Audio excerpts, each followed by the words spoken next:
don't know what to tell you, don't know what to say.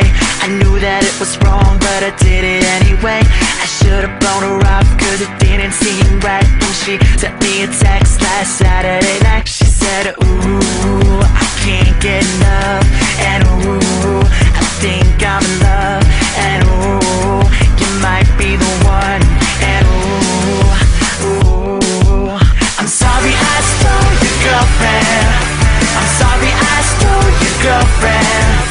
I know you're pissed off, but it's not my fault if she only wants to be with me. I stole your girlfriend. I'm so sorry I stole your girlfriend. I know what you're thinking, maybe there's a chance that she'll be coming back, but you don't understand. There's nothing you can do, it's too late, don't you see? That she was into you, but now I guess she's into me. And ooh, I can't get enough, and ooh, I think I'm in love, and ooh, you might be the one, and ooh, I'm sorry I stole your girlfriend. I'm sorry I stole your girlfriend. I know you're pissed off, but it's not my fault if she only wants to be with me. I'm sorry I stole your girlfriend.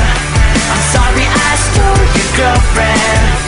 I know you're pissed off, but it's not my fault if she only wants to be with me. Now she's telling all her friends that it's never gonna end, and I'm thinking to myself, I sure hope there's nobody else. Sorry I stole your girlfriend. I'm so sorry I stole your girlfriend.